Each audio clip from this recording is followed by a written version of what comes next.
میرا نام کلیم حیدر ہے۔ میں فوج میں میجر تھا۔ میرے والد صاحب نے میری ماں کو مار مار کر ان کے کندھے کی ہڈی توڑ دی تھی۔ مناسب علاج نہ کروانے کی وجہ سے ہڈی نے خون سپلائی کرنے والی نالیوں کو نقصان پہنچایا تھا اور خون کی سپلائی بند ہونے کی وجہ سے میری ماں کا بازو بے جان ہو کر سوکھ گیا تھا۔ پھر جب میری ماں کو فالج کا اٹیک آیا اور ان کا دوسرا بازو بھی مفلوج ہو گیا تو میں نے اپنی پوسٹ سے استعفیٰ دے کر ماں کی خدمت کا فیصلہ کیا۔ بیوی کی لاکھ کوششوں کے بعد بھی میرا دل مطمئن نہ ہوا اور میں نے استعفیٰ دے دیا۔ میرا تعلق ضلع ٹوبہ ٹیک سنگھ سے ہے۔ میری ماں کی عمر 13 برس تھی جب میری نانوں کا انتقال ہوا۔ میری نانوں کی وفات کے بعد میرے نانا نے میری ماں کی پرورش کا بیڑا اٹھایا، مگر انہیں جلد ہی یقین ہو گیا کہ وہ یا تو میری ماں کو کما کر کھلا سکتے ہیں یا پھر ان کے محافظ بن کر گھر بیٹھ سکتے ہیں۔ لہٰذا جب میری ماں 16 برس کی عمر کو پہنچی تو میری ماں کا نکاح میرے نانا نے اپنے بھتیجے سے یہ سوچتے ہوئے کر دیا کہ گھر کا دیکھا بھلا لڑکا ہے، میری بیٹی کو اچھی طرح سمجھتا ہے، میرا بھتیجا بھی ہے، اس لیے خوش رکھے گا۔ مگر یہ بات میرے نانا کی خام خیالی ہی ثابت ہوئی۔ میرے نانا میری ماں کی شادی کے بعد 1.5 برس زندہ رہے۔ ان 1.5 برسوں میں میری ماں 3 بار روٹ کر اپنے باپ کی دہلیز پر آئیں۔ پھر ہر بار میرے نانا نے اپنے بھائی کی منت سماجت کر کے میری ماں کو واپس بھجوا دیا۔ 1.5 برس بعد میرے نانا کا انتقال ہوا تو میری ماں بالکل لاوارث ہو گئیں۔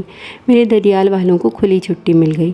اب میرے والد محترم کے ساتھ ساتھ میرے دادو اور دونوں پھوپھیاں بھی میری ماں کو پیٹنے کا کوئی موقع ہاتھ سے نہ جانے دیتی۔ یہاں تک کہ ایک بار میرے والد صاحب نے جمعے کی نماز کے لیے جانا تھا اور میری ماں کی طبیعت خرابی کی وجہ سے ان کی کپڑے استری کر کے نہ رکھ پائیں تو اس بات پر انہوں نے میری ماں کو کپڑے دھونے والے ڈنڈے سے مار مار کر ان کے کندھے کی ہڈی توڑ دی۔ کندھے کی ہڈی توڑنے کے بعد کسی ڈاکٹر کو دکھانے کی زحمت تک نہ کی گئی، بلکہ الٹا میری ماں درد سے کراتی رہیں تو اسے اور پیٹا جاتا اور بہانے خور جیسے القابات سے نوازا جاتا۔ یہاں تک کہ مسلسل حرکت میں رہنے کی وجہ سے ٹوٹی ہوئی ہڈیوں نے انگلیوں اور بازوؤں کو خون سپلائی کرنے والی نالیوں کو بھی کٹ کر دیا۔ جب خون سپلائی کرنے والی نالیاں کٹ ہو گئیں تو خون کی سپلائی آہستہ آہستہ انگلیوں تک پہنچنا بند ہو گئی اور بازو بے جان ہونا شروع ہو گیا۔ جب میرے ددیال والوں کو یقین ہو گیا کہ میری ماں بالکل مفلوج ہو چکی ہیں تو انہوں نے میری ماں پر برکتدار ہونے کا الزام لگا کر اسے طلاق دلوا کر گھر سے نکلوا دیا۔ جب میری ماں کو طلاق دے کر گھر سے نکالا گیا تو اس وقت میں اپنی ماں کے پیٹ میں 7 ماہ کا ہو چکا تھا۔ 2 ماہ تک میری ماں کو گاؤں کی دائی نے اپنے گھر پناہ دی۔ 2 ماہ بعد جب میری پیدائش ہوئی تو میرے ددیال والوں کو خطرہ پیدا ہو گیا کہ کہیں میں ان کی جائیداد نہ ہتھیا لوں، اس لیے انہوں نے میری ماں کو دائی کے گھر بلکہ گاؤں سے بھی نکلوا دیا۔ گاؤں سے نکالے جانے کے بعد میری ماں کے پاس اور کوئی ٹھکانہ نہیں تھا، اس لیے میری ماں مجھے کپڑے کی ایک گانٹھ میں لپیٹ کر کبھی دانتوں کی مدد سے کبھی کندھے سے لٹکا کر ٹوبہ ٹیک سنگھ شہر پہنچی اور پہلی رات میری ماں نے مجھے لے کر ایک گوشت والے بھٹے کے نیچے گزاری اور ساری رات میری ماں مجھے گود میں رکھ کر جاگتی نہیں تاکہ کوئی آوارہ کتا مجھے چبا نہ ڈالے۔ وقت گزرتا گیا۔ پہلے میری ماں فروٹ والی ریہڑیوں کے آس پاس پڑا گندا فروٹ اٹھا کر اپنا پیٹ بھرتی، پھر اللہ تعالیٰ کے بنائے نظام کے ذریعے اس خوراک کو دودھ میں بدل کر میرے خوراک کا بندوبست کرتی اور میرا پیٹ بھرتی۔ جب میری ماں کو بازار میں رہتے کچھ عرصہ گزر گیا تو مقامی دکانداروں نے میری ماں پر اعتبار کرنا شروع کر دیا۔ یوں انہیں دکانوں میں صفائی کا کام مل جاتا۔ دکانوں میں مجھے اٹھا کر اپنے پیچھے جھولی نما کپڑے میں ڈال کر اپنے پیچھے لٹکانے کے بعد صرف ایک ہاتھ سے صفائی کرنا بہت مشکل ہوتا، اس لیے میری ماں کچھ پیسے جمع کر کے برش، پالش اور ہتھوڑی، کیل، دھاگا اور سوئی خریدنے کے بعد جوتے سلائی کرنے کا کام شروع کر دیتی۔ میری ماں مجھے گود میں لٹا کر ایک ہاتھ اور منہ کی مدد سے جوتے سلائی کرتی۔ کچھ خدا ترس لوگ میری ماں کو اجرت سے زیادہ پیسے دے جاتے، جبکہ کچھ اوباش نوجوان جان بوجھ کر سیوریج کی نالی میں جوتا گندا کر کے میری ماں کو پالش کرنے کے لیے دیتے اور جب اس جوتے کو منہ اور کپڑے کی مدد سے وہ صاف کرتی تو میری ماں کی بے بسی پر ہنستے تھے۔ خیر وقت گزرتا گیا۔ میں اسکول جانے کی عمر کو پہنچا تو میری ماں مقامی امام مسجد اور چند معزز لوگوں کے ذریعے میرے والد صاحب سے اس وعدے پر شناختی کارڈ کی کاپی لے لیتی ہے کہ میرا بیٹا بڑے ہو کر ابھی ددیال کی جائیداد میں سے حصہ طلب نہیں کرے گا۔ شناختی کارڈ کی کاپی مل جانے پر میری ماں مجھے اسکول داخل کرواتی ہے۔ میرے استاد محترم سید ظفر صاحب کو جب میرے حالات کا پتہ چلتا ہے تو مجھے اور میری ماں کو بازار سے اٹھا کر اپنے گھر لاتے ہیں، ہمیں ایک الگ کمرہ دیتے ہیں اور ہمارا سارا خرچ برداشت کرتے ہیں۔ بدلے میں میری ماں سید ظفر شاہ کے انکار کے باوجود ان کے گھر کے کام کاج کا ذمہ اٹھا لیتی ہیں۔ میں پڑھتا رہتا ہوں، یہاں تک کہ استاد محترم میرے لیے آرمی میں بطور 2nd لیفٹیننٹ اپلائی کرتے ہیں۔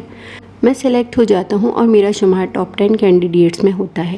میں کورس مکمل کرتا ہوں اور میری شادی استاد محترم کی بیٹی سے کر دی جاتی ہے۔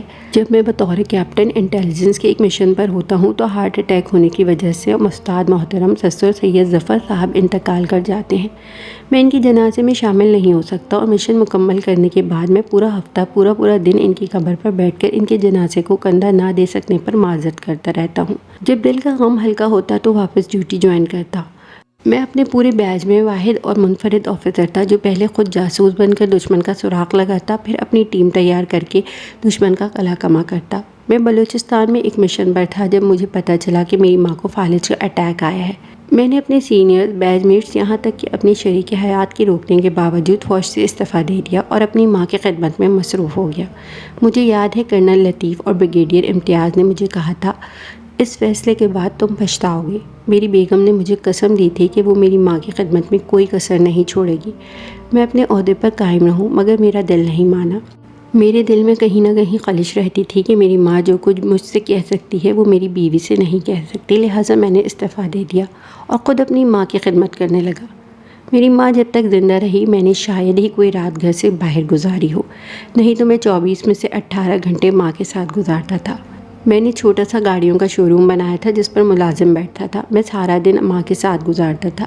اللہ تعالیٰ نے مجھے ماں کی خدمت کے صدقے میں اتنی برکت دی کہ میرے پاس آج بیرون ملک ناروے میں 7 شو روم ہیں۔ آج پاکستان میں میری اپنی انڈسٹری ہے۔ آج میری ماں فوت ہو چکی ہیں، میرے بچے جوان ہو چکے ہیں۔ میری بیٹی امریکہ میں زیر تعلیم ہے۔